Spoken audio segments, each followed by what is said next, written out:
Atos capítulo 12, do versículo 1 ao versículo 11. Por aquele mesmo tempo, o rei Herodes estendeu as mãos sobre alguns da igreja para os matar. E matou à espada Tiago, irmão de João. E vendo que isto agradara aos judeus, continuou, mandando prender também a Pedro. E eram os dias dos asmos, ou pães asmos. E havendo-o prendido, o encerrou na prisão, entregando-o a 4 quaternos de soldados, para que o guardassem, querendo apresentá-lo ao povo depois da Páscoa.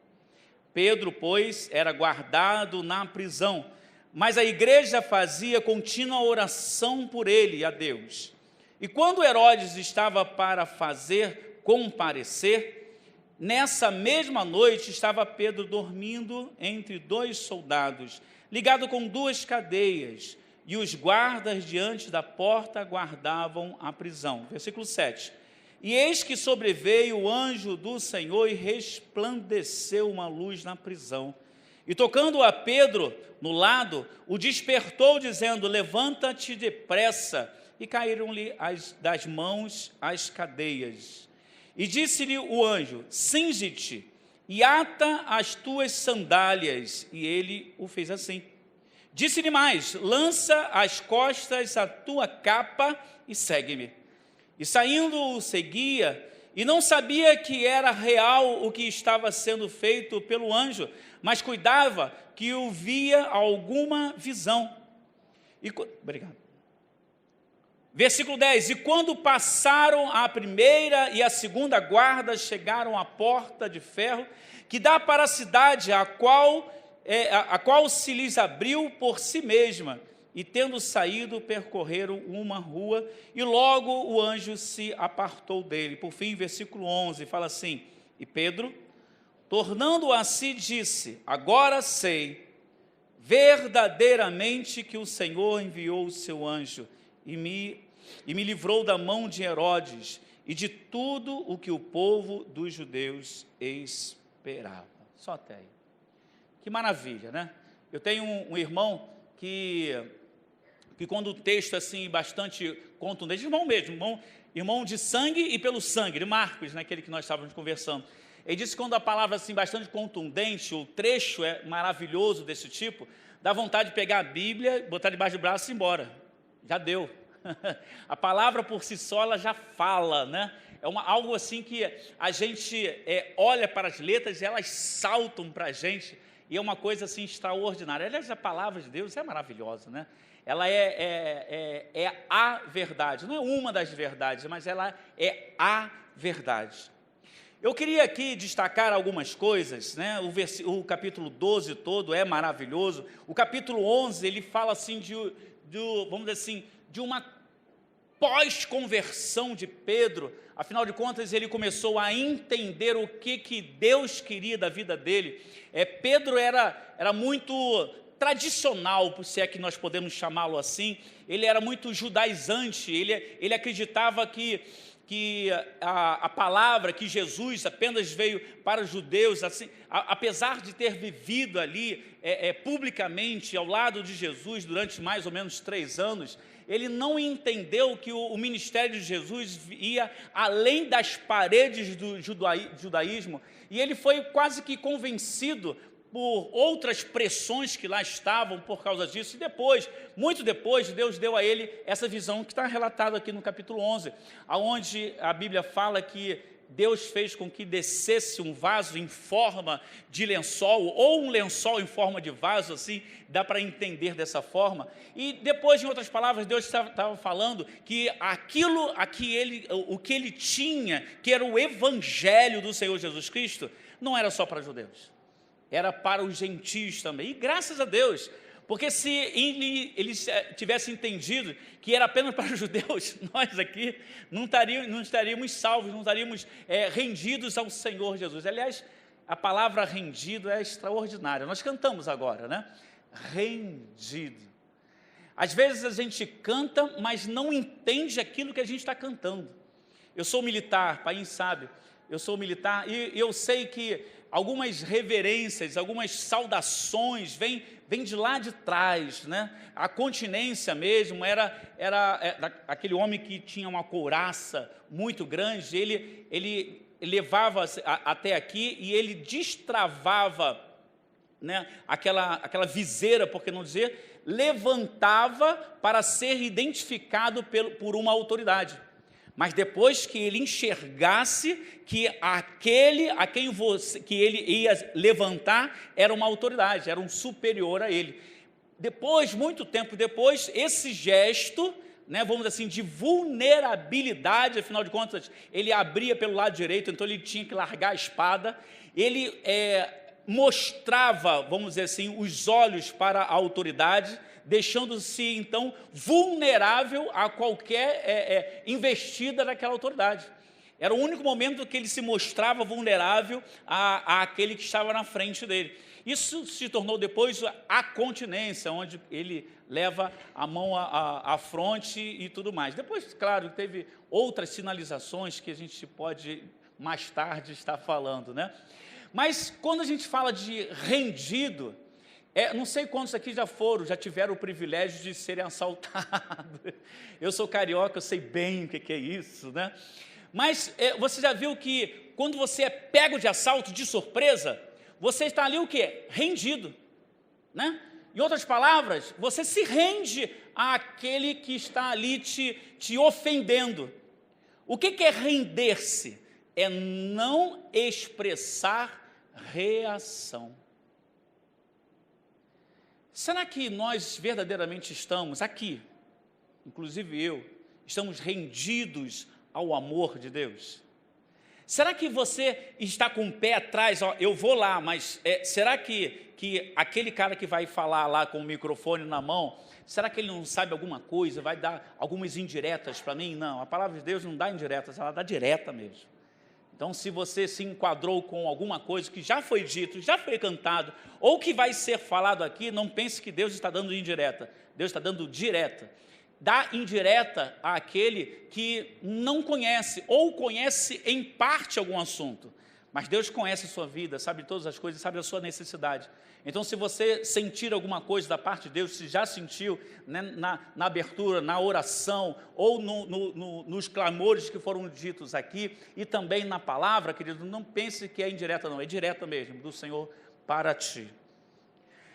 Então, queridos, essa passagem aqui é maravilhosa, e eu queria aqui, com os irmãos, estar, vamos dizer assim, dando um zoom na palavra. A Bíblia fala que nós temos que examinar as Escrituras, né? Vocês percebem essa palavra, eu sou muito atento a algumas coisas, alguns detalhes, né? Estava conversando com o Painho ontem, e ele me deu um toque de um pequeno detalhe na palavra. Eu falei, poxa, Painho, eu nunca tinha enxergado por esse lado, e eu gosto desses pequenos lances, assim, que faz com que a gente enxergue o todo, né?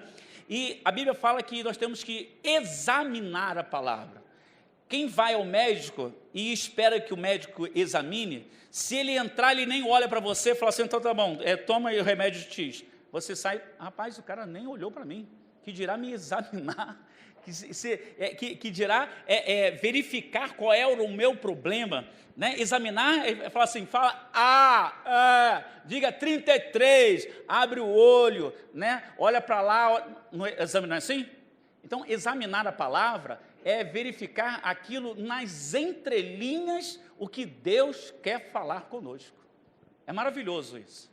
A gente vê então que aqui existe um homem que era evangelista nato, que era Pedro, e ele teve que passar por uma situação muito difícil da parte do Senhor.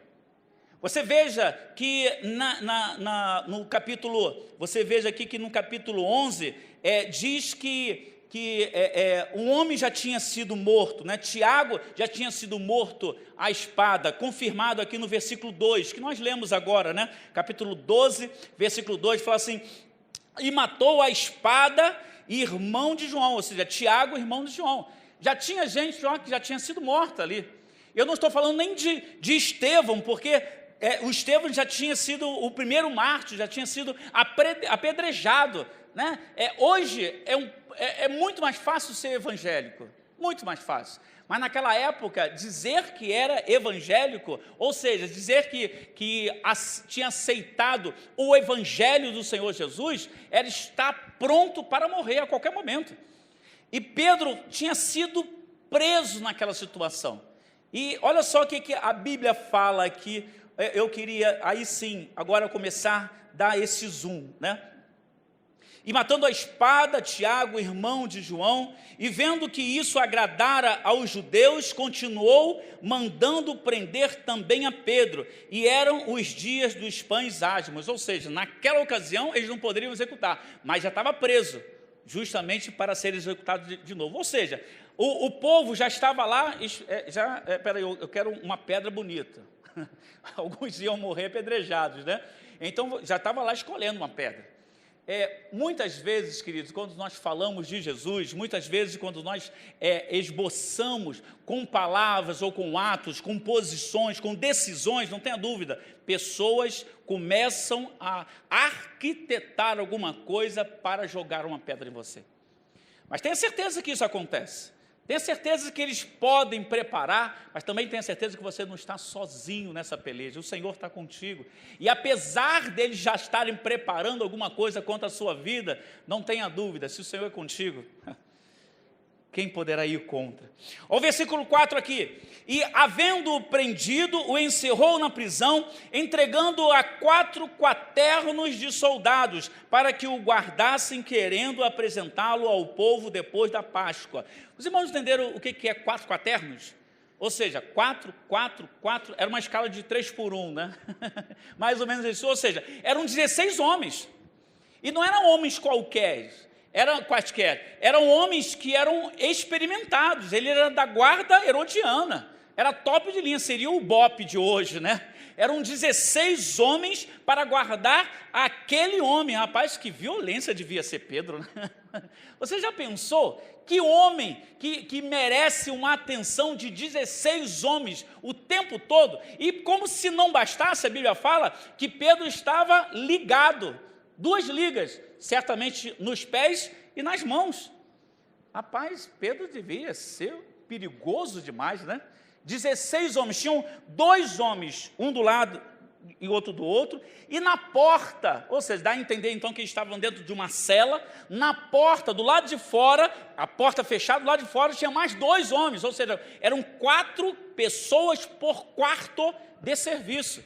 Quando esse cansaço, eu não sei quanto tempo ia passar de serviço ali, 2, 3 ou 4 horas de serviço ali de pé, olhando aquele homem, nem espreitando para ver se ele poderia fugir, quando estavam começando a cansar, vinham outros, ou seja, para que ele não fugisse mesmo, para que nenhum dos soldados ficassem cansados e pudessem ir dormir, porque já tinha a acusação de que Jesus tinha sido furtado, então eles não queriam que o povo tivesse mais essa influência negativa ali da guarda pretoriana.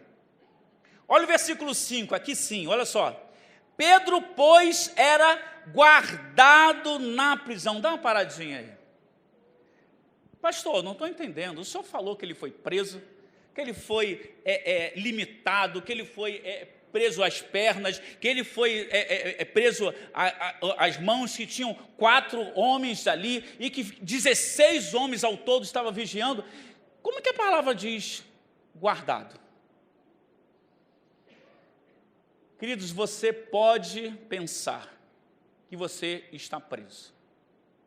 Para os jovens também, eu gosto de dar sempre essa palavra. Quando o pai, quando o pastor, quando a palavra mesmo diz para você não fazer determinada coisa, para você não ir em determinado local, para o mundo você está preso, mas para Deus você está guardado.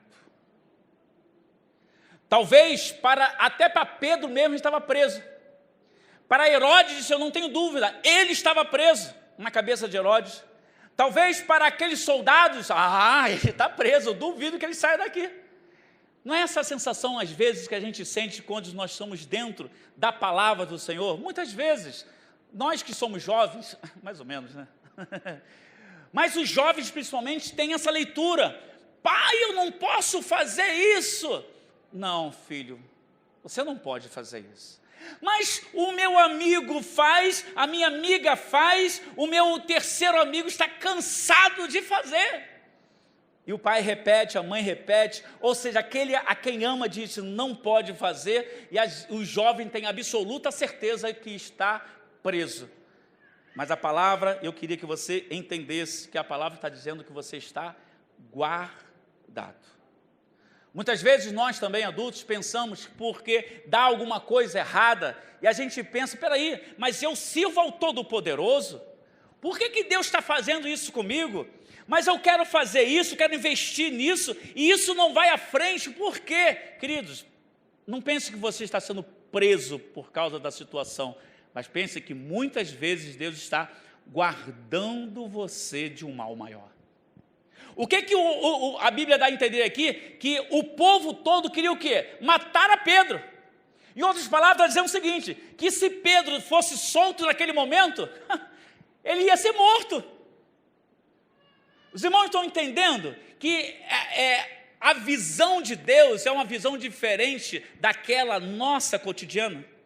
Então a gente tem que ajustar a nossa visão, o nosso entendimento à luz da palavra e não às circunstâncias que os nossos olhos carnais podem ver. Que a gente possa ter, a partir de, se não teve ainda, a partir de hoje, a visão espiritual da situação a que você está situado. Mas, continuando aqui no versículo 5, mas a igreja fazia contínua oração por ele. Que coisa! Graças a Deus que tem mães. Ou seja, apesar da situação, mas tem alguém orando. Mas tem a igreja que não para de orar. Queridos, pode muito essa oração que o pastor falou aqui. Pode muito. A gente estuda a história, a gente estuda a história da igreja e a gente vê que quem muda um país, uma terra, uma região, querido, nunca foi um governo. Sempre foi a igreja do Senhor Jesus, não é? É só ver, é só enxergar, é só ver onde chega o Senhor Jesus, o evangelho do Senhor Jesus, as pessoas são modificadas, os governos são transformados. Sabe por quê? Não é só porque algumas pessoas são convertidas, é porque as pessoas começam a cuidar dos seus filhos. Como assim, pastor? Eu penso, pastor, com autoridade da parte de Deus, que nós não estamos errando apenas nas urnas, votando mal. Nós estamos errando dentro dos nossos lares, quando a gente ensina mal os nossos filhos. Porque os nossos filhos crescem, e eles serão autoridades. E quando lá chegarem como autoridade, se eles não tiverem a base, eles serão corruptos quanto esses estão. Então, para que a gente possa modificar o nosso futuro, nós temos que acertar dentro dos nossos lares. Vamos continuar aqui, queridos, versículo 6, olha só. E quando Herodes estava para fazer comparecer nessa mesma noite, estava Pedro não é possível, dormindo, é isso mesmo, está escrito aí? Dormindo? Que é isso? Rapaz, os irmãos estão entendendo que poderia ser a última noite de Pedro? Os irmãos estão entendendo que poderia, no dia seguinte, ele já está sendo apedrejado, executado de qualquer forma? Será que você, numa situação dessa, estaria dormindo? Fala a verdade. Por muito menos a gente passa a noite acordado, ou não é? As mulheres são mais tranquilas, né? As mulheres não são ansiosas. Não é verdade? Querido, por muito menos, imagine só você estar preso, sabendo que Herodes já tinha matado a Tiago, que Estevão já tinha sido executado também a pedrada, e Pedro já estava sendo preso, já tinha sido preso pelos mesmos motivos, e ele estava dormindo. Será que você tem confiado no Senhor desta forma? A Bíblia fala que nós temos que esperar no Senhor. Não esperar sentado, não vou aqui esperar como se estivesse esperando o ônibus, não. Esperar é ter esperança. E quando você tem esperança no Senhor, você tem confiança que ele vai agir. O que Pedro poderia fazer? Orar.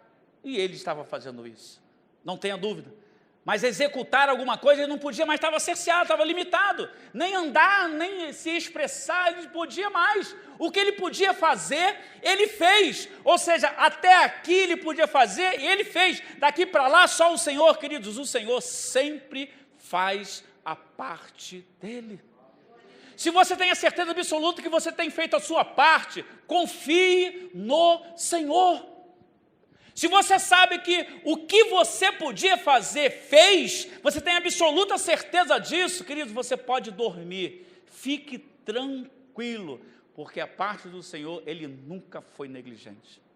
E a Bíblia fala aqui que talvez na noite que antecede o sepultamento, ou pelo menos a execução de Pedro, ele estava dormindo entre dois soldados ligados com duas cadeias, e os guardas diante da porta guardavam a prisão. Rapaz, que perigo ele tinha, né? Que oferecia, melhor dizendo. Versículo 7. E eis que sobreveio o anjo do Senhor e resplandeceu uma luz na prisão. Não importa onde você esteja, não importa a situação que você esteja vivendo, não importa o que está te aprisionando, não importa a situação que te jogou numa prisão onde você está limitado. Querido, se você orar, se você estiver na presença do Senhor, Deus comparece com a luz resplandecente. Nós falamos que o varão cantou aqui, nós somos, a estrela, a brilhante estrela da manhã, né? Queridos, é isso mesmo. Eu sou de Marinha, e eu sei que muitas vezes vamos dizer, o instrumental dá problemas. Você está navegando, você tem que passar por aqui, um estreito aqui, virar a Boreste, virar a Bombordo, quando você vai atracar lá, mas será que se você apenas for guiado pelaquilo que você enxerga, você não consegue chegar no porto seguro? Muitas vezes você tem que navegar olhando para o céu. Muitas vezes você tem que navegar olhando para o céu, verificando para onde virar, a que ângulo guinar, para que você chegue no porto seguro. É necessário que você confie nos céus. Faça isso, querido, faça isso. Não estou dizendo que você tem que largar a mão do teu timão, né? do volante, né? Que você navega ali, mas é necessário que você confie nos céus para que isso aconteça. Versículo 7 lemos, né? O versículo 7, eis que sobreveio o anjo do Senhor e resplandeceu uma luz na prisão, e tocando a Pedro ao lado. Quem tocou? Foi o anjo do Senhor, não foi qualquer anjo, é a presença do Todo-Poderoso naquele local, querido. Ele estava tocando a Pedro. Você sabia que Deus continua tocando as pessoas? Talvez Deus esteja te tocando, te dando um toque hoje aí. Às vezes você pode estar dormindo, mas é necessário que você sinta o toque do Senhor. Algumas pessoas podem duvidar, mas pastor, eu não sei se é o Senhor. Já viram essa pergunta? Aliás, é uma grande pergunta, né? Quando que eu sei que é o Senhor que está falando comigo? Quando que eu sei que é o Senhor que está me dando um toque? Quando que eu sei que é o Senhor que está me livrando? Eu costumo dizer que Mateus, meu filho, ou minha esposa, eles podem usar qualquer telefone, qualquer número. Eu olho assim, e isso aqui eu não conheço o número, mas atendo. Quando eu ouço a voz do meu filho, quando eu ouço a voz da minha esposa, eu tenho tanta intimidade com eles, que eles mesmo usando outros telefones, eu consigo saber, esse é o meu filho, esse é minha esposa. Para que você saiba que é o Senhor que está falando com você, tenha intimidade com o Senhor. Porque Ele pode agir de qualquer forma, usar qualquer telefone para te dar um toque, usar qualquer pessoa para te dar um toque, usar qualquer situação para te dar um toque. E se você tiver intimidade com o Senhor, saiba, querido, que você vai poder identificar que é o Senhor falando contigo. Tenha intimidade. A resposta a essa grande pergunta, como que eu sei que é o Senhor? procure a face dele. Saiba como é o modus operandi dele. Quando ele ligar para você, quando ele te der um toque, quando ele falar contigo, você não vai ter dúvida. Esse é o meu Senhor. E ele falou aqui também, ainda no versículo 7, ele era versículo 7 aqui, tocando a Pedro no lado, o despertou dizendo, levanta-te depressa. Olha só, primeiro ele desperta, ou seja, a ação é de Deus. Deus toca, Deus desperta. Ele foi despertado, aliás, foi despertado por Deus. Ou seja, qual é a ação de Pedro até então? Nenhuma. Ele foi passivo. Tudo ele sofreu, mas levantar é com Pedro. Talvez, querido, você tenha vindo aqui, não sei, primeira ou segunda ou terceira ou quarta vez, ou você já é dessa igreja, e Deus tem te dado um toque, Deus tem falado contigo, Deus tem despertado você, mas é necessário que você se levante da situação onde você está vivendo. Sabe por quê? Continue lendo esse versículo. Levanta-te depressa, e caíram-lhe das mãos as cadeias. Ou seja, tem situações que Deus não vai tirar as suas cadeias, mas espera que ao levantar-se de onde você está prostrado, as cadeias automaticamente vão sair. Ou seja, o que Deus tem para fazer, Ele tem feito, mas a sua parte você tem que fazer. O que quando Moisés chegou no Mar Vermelho, ele foi orar a Deus, e Deus falou assim, por que clamas a mim? Diga ao povo que marche. Quando o povo levantou, sei lá, cerca de 3 milhões, mais ou menos, né, que dizem, 3 milhões de pessoas levantando, indo em direção ao mar, e o mar estava fechado. Meu Deus, o mar se abriu, querido. Em outras palavras, você tem que ter esta fé. Independente do mar estar fechado, marche. Se for Deus mandando você marchar, marche em direção ao mar. Como tinha aquela canção antiga, né? Se o mar não se abrir, ele vai permitir que você passe por cima dele, mas o mar não será para você obstáculo. Aleluias. Versículo 8. E disse-lhe o anjo, cinge-te e ata as tuas sandálias. E ele o fez assim. Disse-lhe mais, lança às costas a tua capa e segue. Dá uma parada aí de novo. Horas. Está aqui. Falta muito para 11 horas, né? Ele fala, olha só que coisa interessante, no finalzinho aqui desse versículo 8. Lança às costas a tua capa e segue. Sabe o que é capa? Sabe o que significa capa? Para a gente hoje, a capa não tem tanta expressão assim, mas a capa naquela época era identificação pessoal. Era. Quando Estevão foi apedrejado, não sei se vocês notaram esse detalhe, quando Estevão foi apedrejado, os judeus, eles podiam julgar, mas eles não podiam condenar, porque era um povo submisso ali aos romanos. Os romanos poderiam executar, mas eles só executavam os judeus se os judeus julgassem que ele era réu de morte. Foi assim com Jesus. Julgaram o sinédrio, o templo, os sacerdotes julgaram, mas quem poderia executar era pelos romanos. Até hoje tem essa briga, olha, quem matou foram os judeus, os romanos falam, ou algumas pessoas, né, falam, os judeus não, quem matou foram os romanos. Na verdade, Jesus não foi morto nem pelos romanos, nem pelos judeus, ele foi morto pelos meus e teus pecados. Isso é uma verdade, a gente tem que entender, ou seja, a gente deixa de dar muita atenção ao Jesus histórico para dar atenção ao Jesus que verdadeiramente liberta o povo. Olha só o que ele fala aqui então, lança às costas a tua capa. Então, quando Estevão foi apedrejado, aqueles que apedrejaram, o que eles fizeram? Pegaram as suas capas e depositaram aos pés de Saulo, que é Paulo. Por quê? Porque ele era um oficial romano. E sendo ali um cidadão romano, melhor dizendo, oficial não, mas era um cidadão romano, ele poderia, vamos assim, dar a legalidade da execução. E colocar a capa significa, quando pegasse assim, ó, anota aí, isso aqui foi Timóteo, esse aqui foi quem? Foi Judas, esse aqui, ou seja, quem apedrejou foram aquelas pessoas, isso era um ato formal, a identificação estava, a assinatura, vamos dizer assim, estava na capa. Mas pastor, o que quer dizer isso? Toma a tua capa. Sabe o que Deus está falando para você e falando para mim? Significa dizer o seguinte, ó, Ele quer você como você é.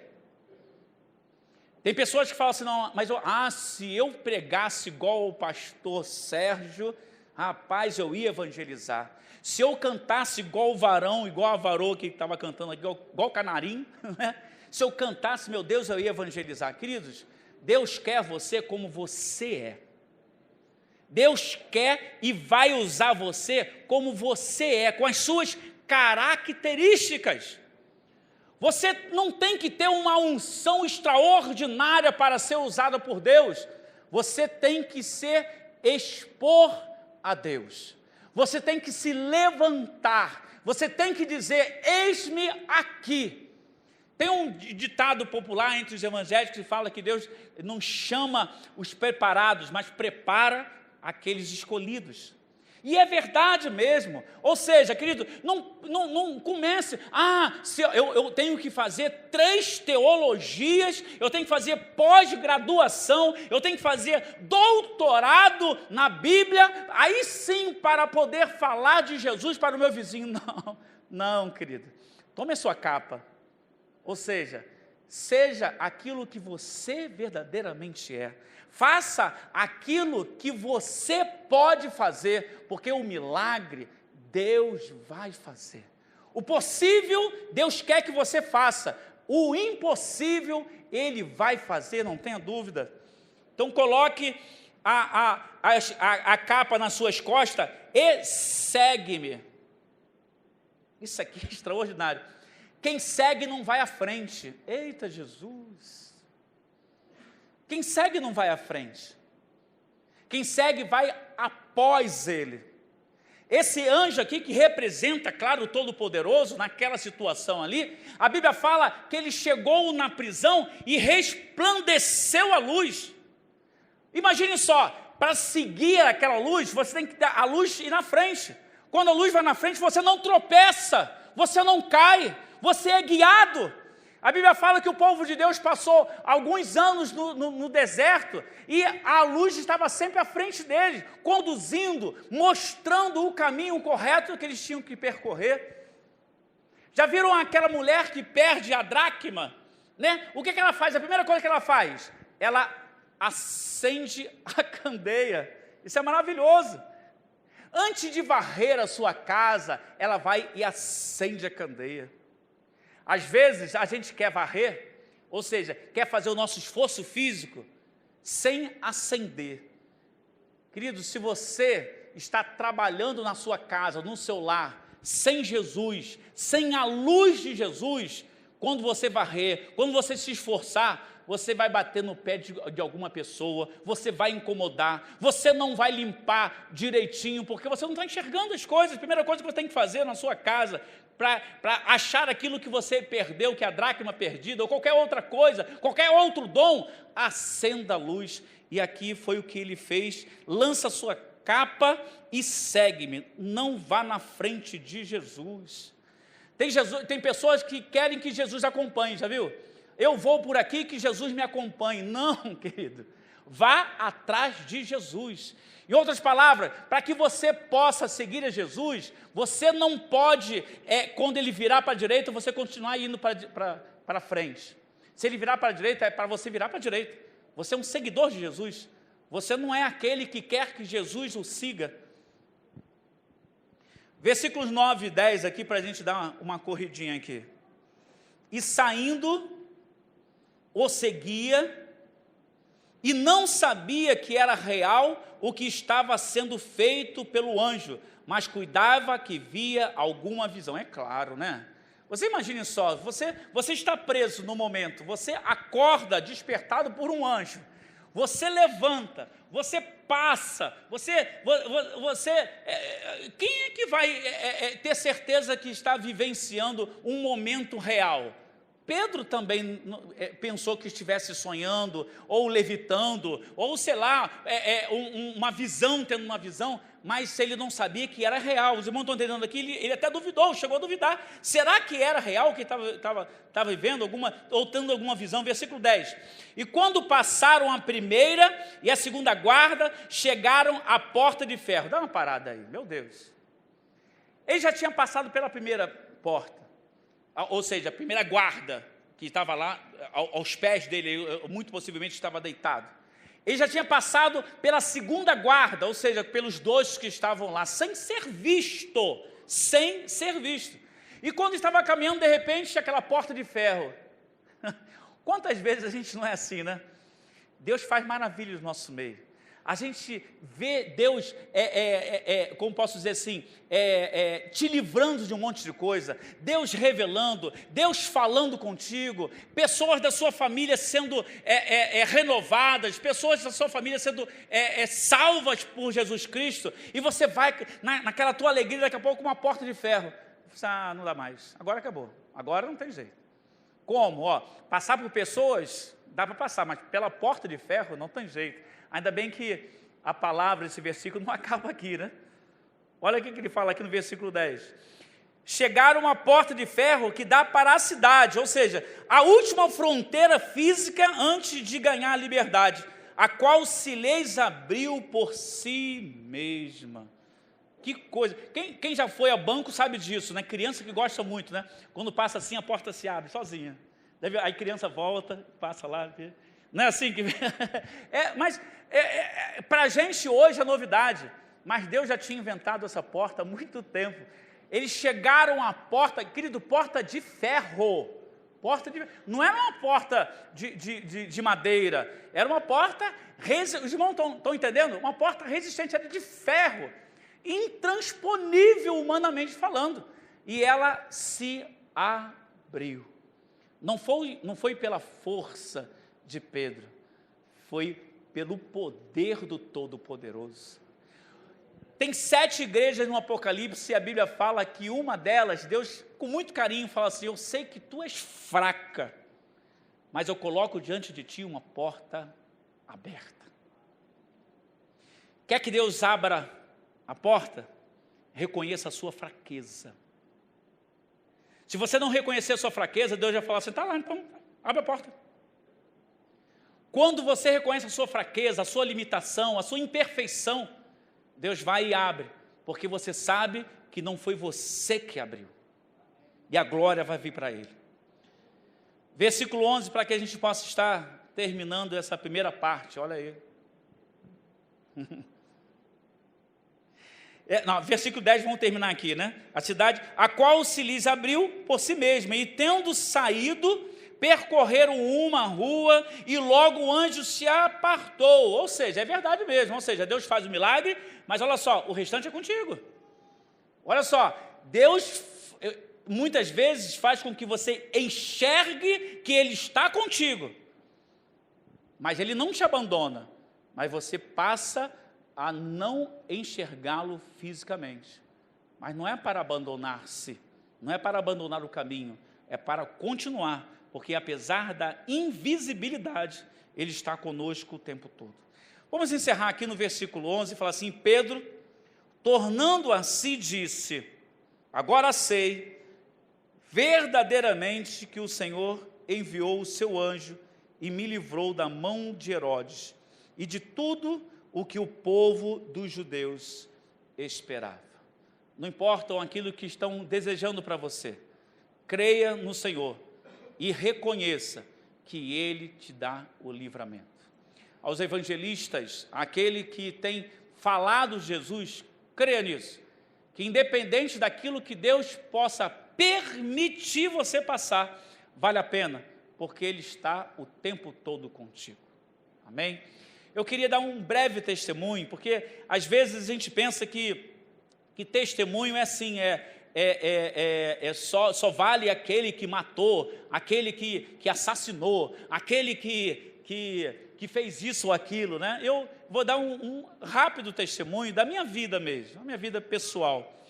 E com todo respeito, não sei se aqui existem pessoas católicas que foram convidadas, estão aqui. Eu fui católico durante muito tempo da minha vida.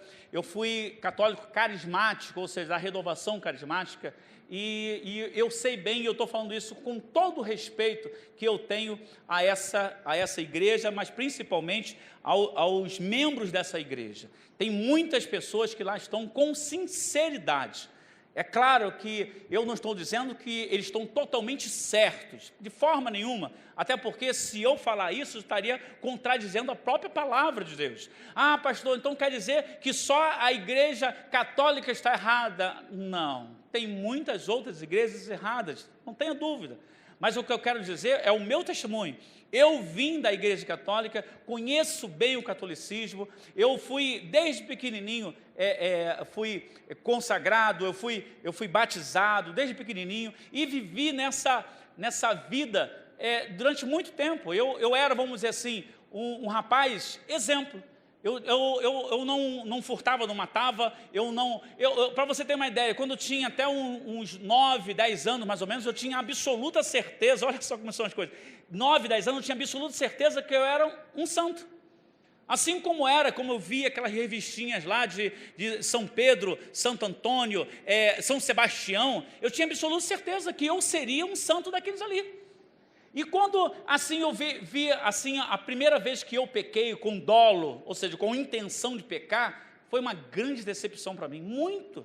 Meu Deus, eu fiquei arrasado, e eu não via como me livrar desse peso era tão pequenininho, e comecei a ler aquelas revistinhas, os ensinamentos da missa, e eu não via como me livrar daquilo. Depois, mais tarde, que foi permitido fazer a confissão, aí é como se eu estivesse falando para homem e ficasse ali com um amigo, e eu não via assim, esse poder de remissão de pecados sobre a minha vida, e o tempo todo eu cresci nessa aparente verdade, naquilo que eu acreditava.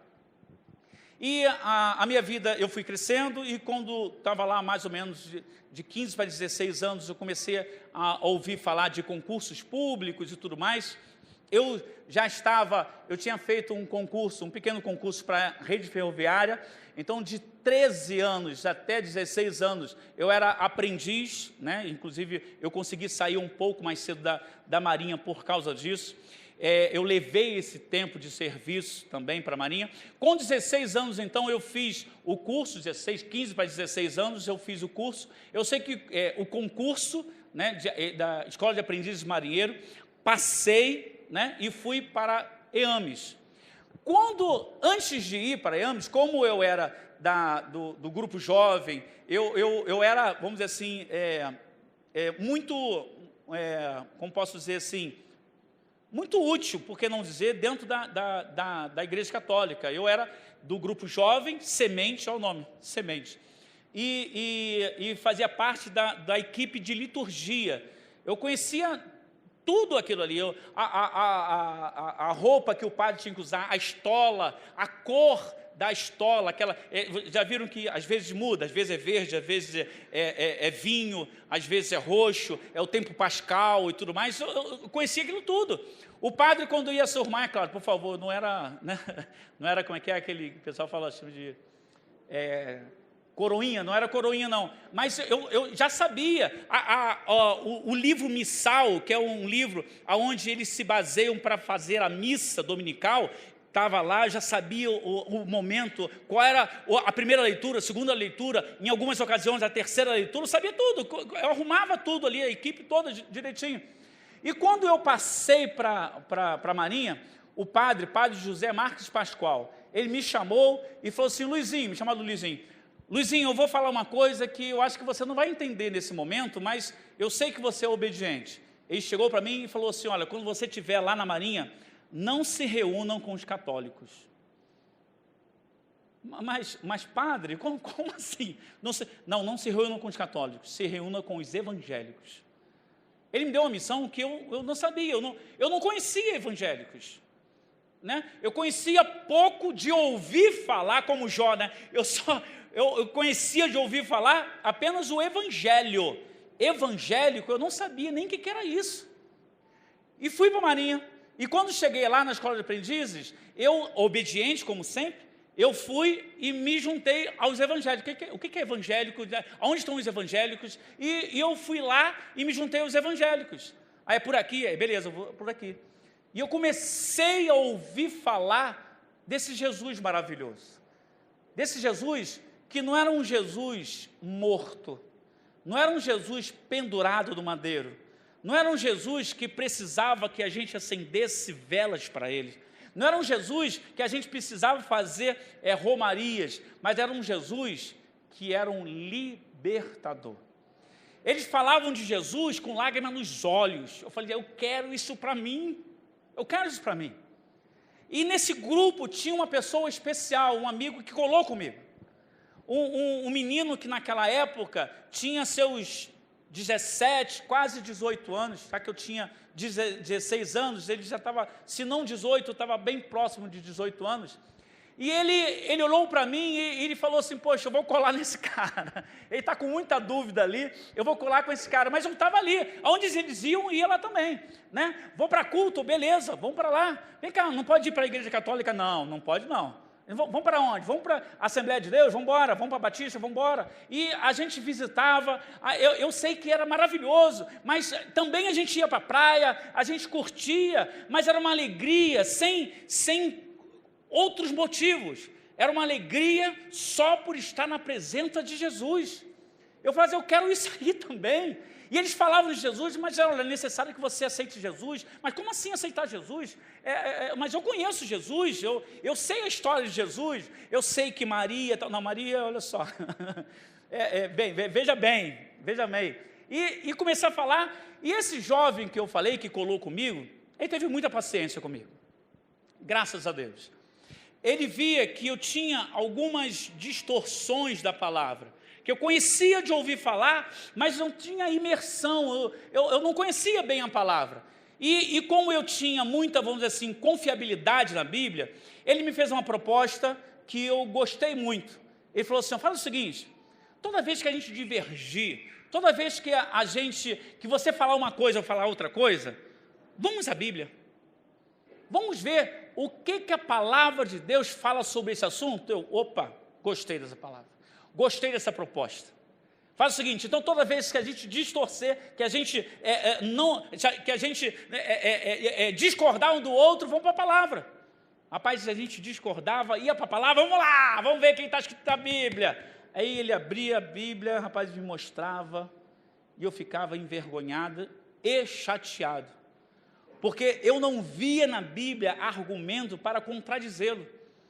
E eu ficava cabisbaixo, eu olhava e eu não tinha como dizer que ele não estava certo. Porque estava claro na palavra de Deus aquilo que, vamos dizer assim, que tirava as minhas dúvidas.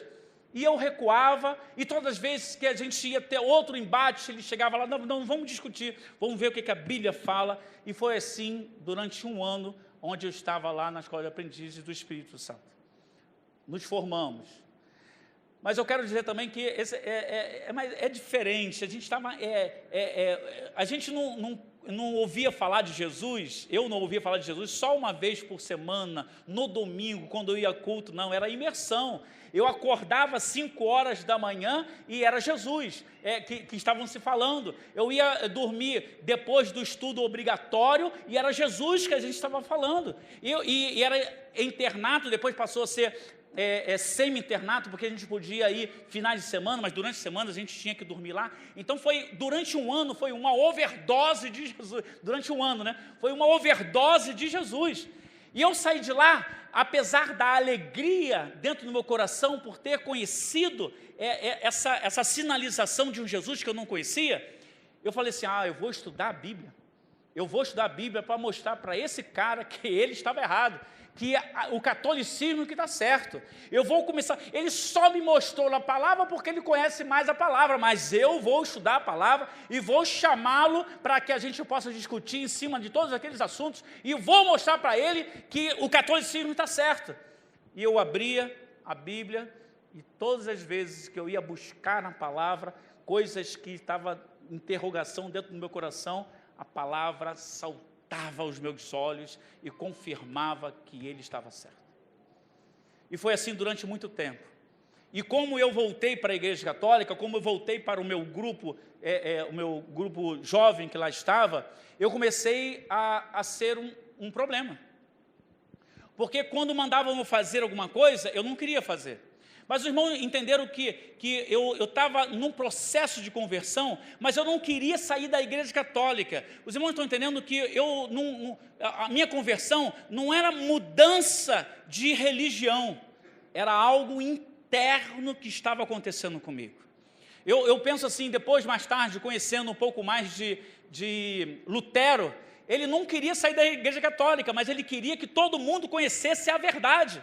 E era mais ou menos isso, eu gritava com o pessoal, queridos, vamos ler o que diz a palavra, vamos buscar o que diz a palavra. Eu comecei a incomodar, o padre me chamava, Luizinho, o que está acontecendo? Eu falava assim, padre, olha, eu queria com sinceridade, me diga com sinceridade, quando você acende uma vela para a alma, você muda a situação dela depois da morte? O padre, não muda. Então, em nome de Jesus, me diga, por que é que a sua igreja abre toda segunda-feira e vende vela para aquelas pessoas que estão lá pensando que pode livrar do fogo do inferno através de uma vela? Ele não tinha resposta. Não tinha resposta. E eu me lembro que eu comecei a incomodar, mas com a palavra. E ele não tinha resposta para mim. E quando chegava a época de fazer confissões, aquela confissão comunitária, não sei quantos aqui já passaram pelo catolicismo, então de tempo em tempo você tem que ir ao padre para se confessar, para largar, vamos dizer assim, os seus pecados, e o padre bate o martelo, olha, você vai lá e reza tantas Ave Maria, tantos Pai Nossos, você faz isso, tal, ou seja, ele te condena para pagar alguma coisa, para que você se veja livre dos pecados que você cometeu. E quando eu cheguei lá, durante algumas vezes, eu chegava lá, padre, eu queria confessar sim meus pecados, quero. E comecei a falar com ele e tudo mais, mas eu queria saber se o que eu estou sentindo é pecado. Mas como assim? Não, eu estou largando todos os santos. Eu não quero saber mais de oração para santo desse, santo aquele. Meu nome é Luiz Antônio. Antônio por causa da reverência que minha família toda tinha a Santo Antônio. E eu quero quebrar essa sequência da minha família, porque eu vejo assim, que eu tenho dentro da Bíblia, eu tenho que orar a Jesus, é o único mediador.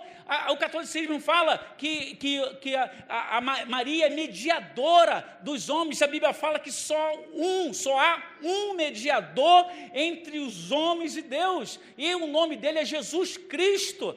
E eu começo a falar com ele, ele não tinha resposta para isso. E quando ele começa a falar, ele fala assim, outra coisa, padre, que eu quero saber, é justo alguém fazer uma oração para Deus? Ele falava assim. Esse padre foi o mesmo padre que mandou que eu procurasse os evangélicos, os irmãos estão entendendo? Deus possivelmente estivesse usando ele para essas coisas, mas ele podia ter todos os erros, mas ele era sincero. Ele nunca dizia que eu estava errado porque eu me pautava na palavra de Deus, ou seja, ele tinha conhecimento da verdade. E eu perguntava, padre, é justo você fazer uma oração para Deus? Ele, sim, claro, é o que nós temos que fazer.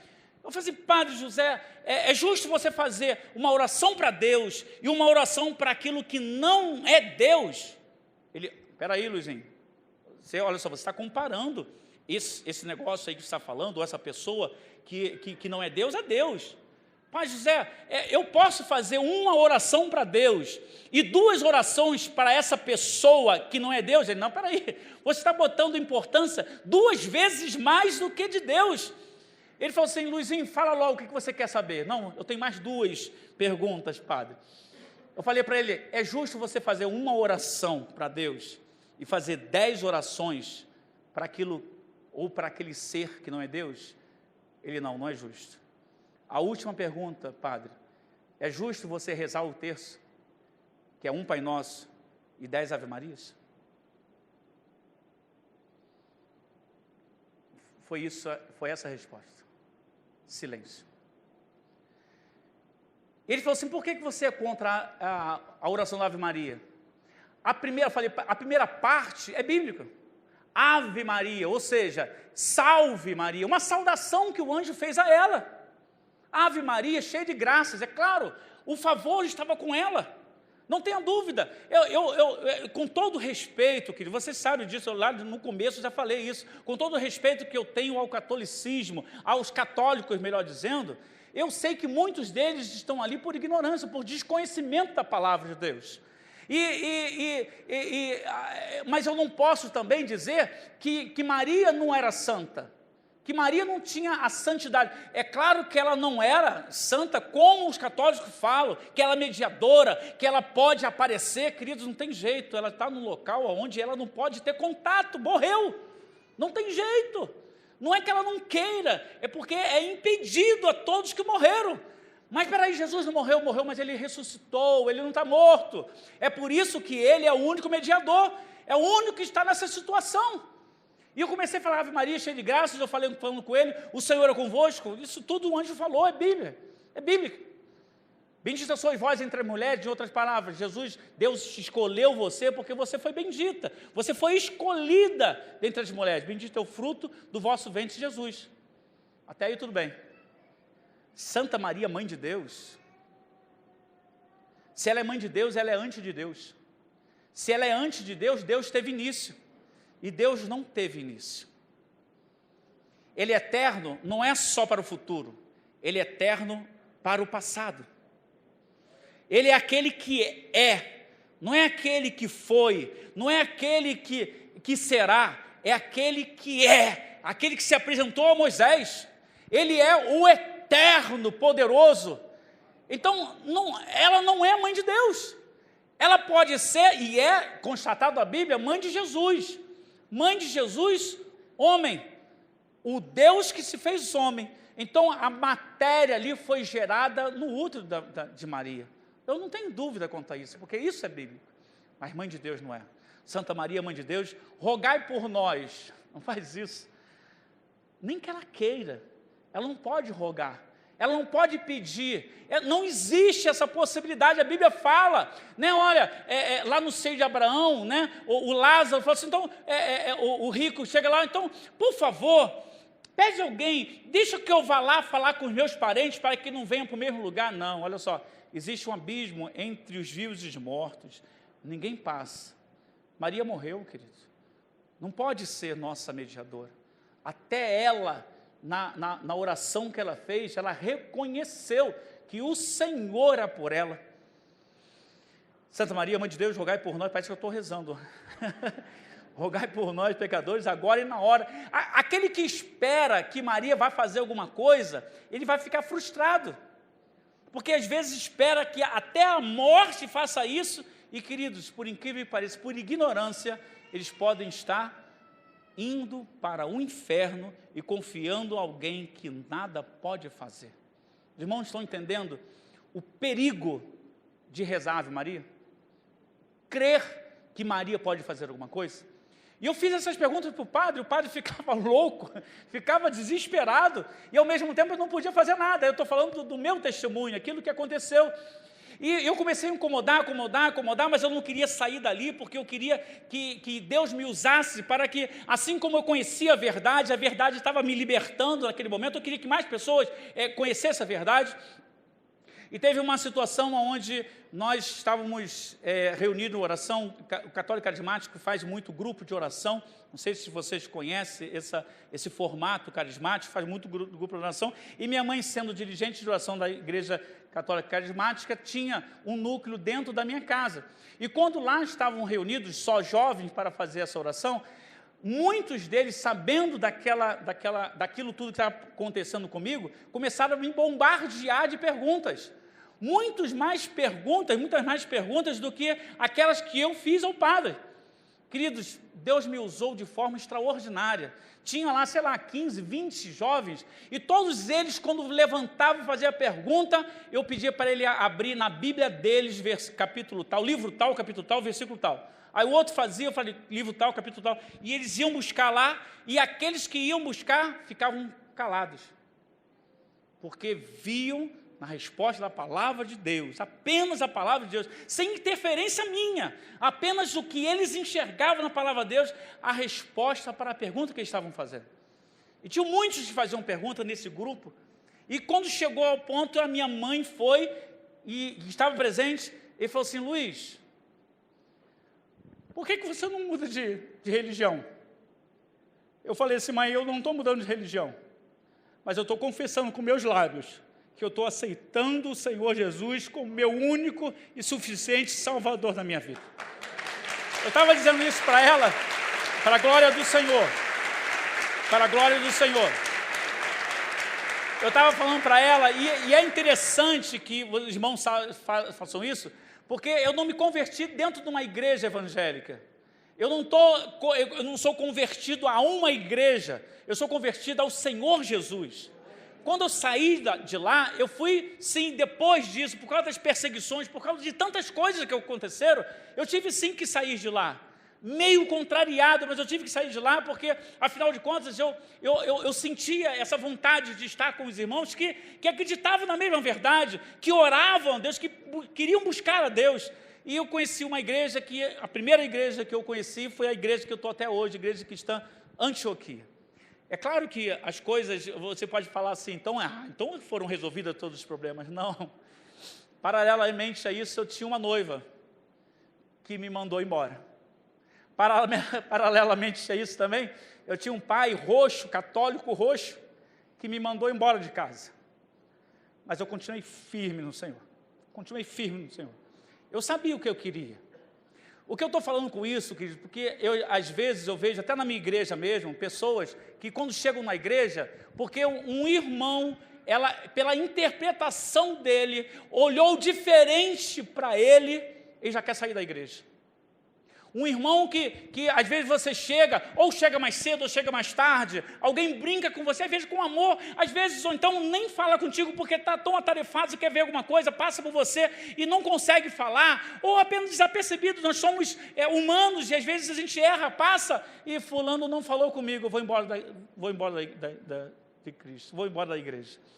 Queridos, quem está na igreja por causa de Jesus, não sai da igreja por causa de ninguém.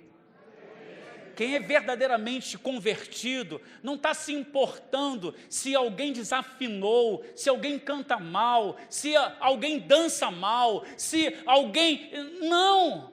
Ele está com um propósito de servir ao Todo-Poderoso. E é isso que a gente tem que fazer, independente da circunstância que nós estamos vivendo.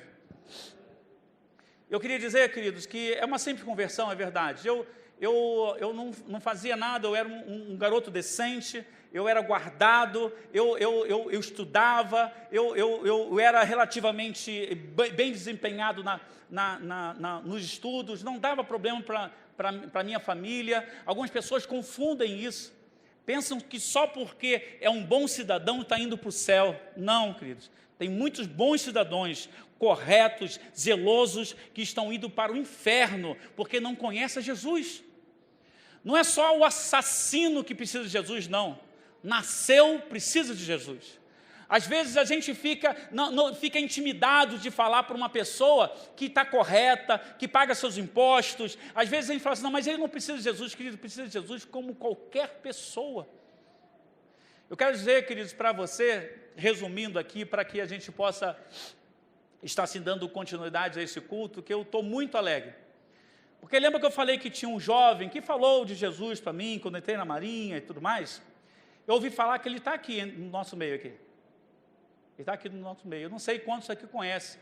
O nome dele é Sérgio Paulo Garcia Paim. Vocês conhecem? Eu queria chamar aqui esse homem.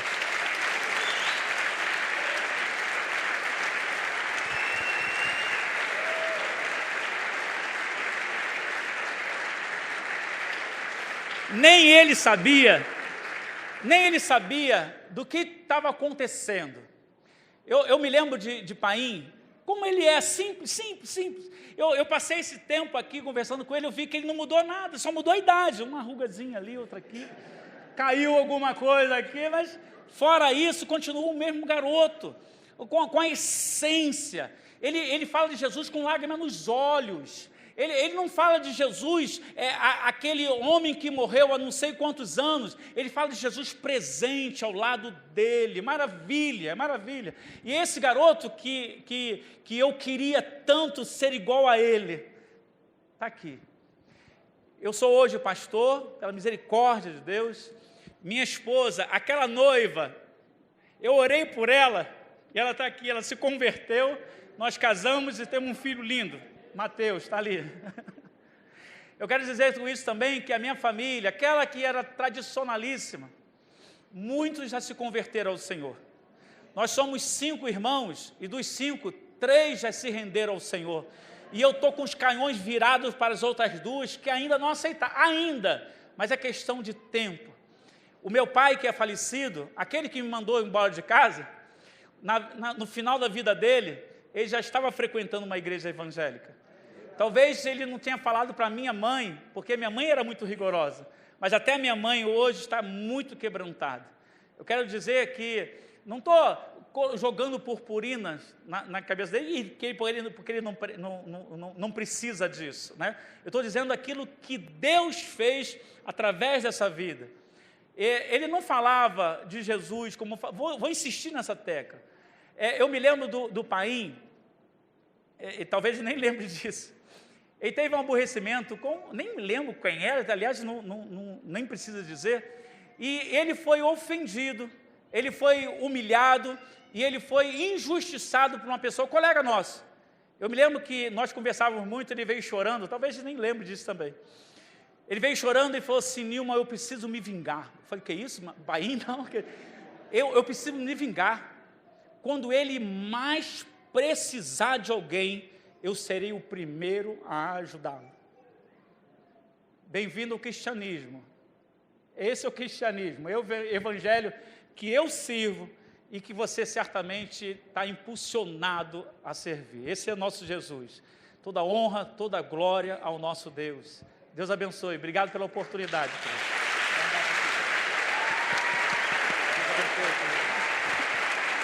É contigo. Deus abençoe. Muito obrigado.